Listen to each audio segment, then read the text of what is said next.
Bismillah. Tuan-tuan dan puan sekalian, berkenaan dengan hukum solat, iaitu tentang solat sujud sajadah. Pertama sekali kita kena tahu bahawasanya amalan sujud sajadah pada hari Jumaat ianya adalah sebahagian daripada as-sunnah. Nabi SAW buat, walaupun Nabi tak buat selalu, selang, kadang-kadang. Sebab tu kadang-kadang kita dapati di Masjidil Haram, Masjid Nabawi, ada hari Jumaat yang dia buat, ada pagi Jumaat yang dia tak buat. Pasal apa? Pasal dia cuba nak melazimi perbuatan Nabi SAW, tak menjadikan benda tu sebagai satu rutin, tiap-tiap Jumaat kena buat. Tapi tak apa, tu satu bab. Bab yang kedua, tuan-tuan dan puan sekalian, bila kata sujud sajadah ni, dia sebenarnya sujud bila kita membaca ayat. Dia ada ayat yang telah ditandakan oleh para qurra, orang yang pakar dalam bidang Al-Quran. Benda ni dah ditanda lama dah. Ayat-ayat yang kita dituntut setelah membacanya kita sujud. Tuan-tuan dan puan sekalian, bila kita sujud sajadah ni, kemudian kita bangun balik, kita sambung bacaan selepas tu, tatajafa junubuhum. Ayat tu tatajafa junubuhum lah, saya tak perasan. Tatajafa junubuhum, biasanya kita sambung lagu tu. Soalan dia, kalau kita baca Fatihah lepas tu kita sambung, sah tak solat tu? Tuan-tuan dan puan sekalian, sah. Sebab sujud tu sebenarnya dia bukan satu kewajipan dan satu kemestian untuk kita sujud. Sujud tu satu dari sudut hukumnya, ia adalah sunat. Kalau kita tak sujud pun tak apa, tapi dituntut untuk kita sujud. Kemudian apa yang kita lakukan, tuan-tuan dan puan sekalian, lakukan dari sudut susunannya. Bangkit daripada sujud tu, kita sepatutnya sambung balik ayat tu, tapi kita baca Fatihah dulu. Dari sudut salah. Solat sah. Sebab kesalahan tu kita lakukan pertama sekali secara tak sengaja. Pasal kita lakukan kerana kita tidak ada ilmu tentangnya. Tapi kalau kita lakukan juga, tuan-tuan dan puan sekalian, ya benda tu salah dari sudut hukumnya.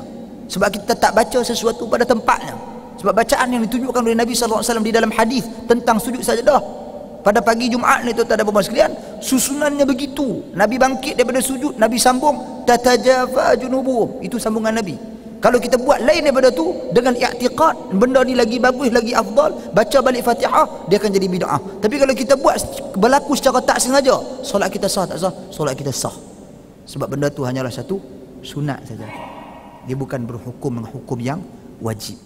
Soalan dia tadi, okey, dia kata pasal Fatihah dah jadi 3 kali. Bila baca tadi ni, rakaat sepatutnya subuh 2 rakaat. Rukun dia Fatihah dibaca pada setiap rakaat, mana 2 kali. Maknanya kita telah menambah satu lagi Fatihah. Itu soalan dia baru saya jelas. Tuan-tuan dan puan sekalian, solat tu sah, kita lakukan sujud sahwi. Sebab apa? Sebab kita menambah rukun. Tu je. Bila kita tambah rukun, Fatihah adalah rukun dalam solat. Tuan-tuan dan puan sekalian, tak baca Fatihah maka tak sah solat. Seperti mana rukuk adalah rukun solat, sujud adalah rukun solat. Cuma berkenaan dengan sujud sahwi ini, kekhilafan yang berlaku di kalangan ahli ilmu. Adakah sujud sahwi ini kita tentang nak sujud selepas ke sebelum? Biasanya yang kita duk buat ikut mazhab Syafi'i, kita lakukan selepas daripada solat. Minta maaf, sebelum solat, sebelum daripada memberi salam. Bukan solat, sebelum memberi salam. Bagi sujud 2 kali sujud, lepas tu baru bagi salam. Isu ni khilaf diperbahaskan. Dia ada hadis Nabi SAW yang Nabi sujud setelah memberi salam, ada hadis yang Nabi sujud sebelum memberi salam. Maka perbincangan panjang, Syekh Ibn Uthaymin rahimahullah ada buat satu kesimpulan yang cantik mengikut pendapat dan pandangan Syekhul Islam Ibn Taymiyah rahimahullah. Dia kata apa? Dia kata kalau sekiranya kita tertambah sesuatu dalam salat, maka kita lakukan sujud sahwi selepas salam.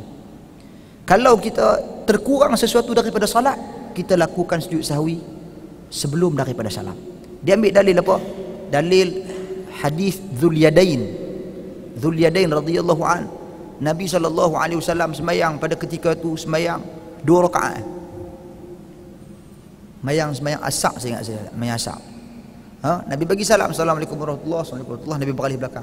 Sahabat Dzul Yadain angkat tangan, ya Rasulullah, aqasarta as-salah, adakah engkau qasarkan salat?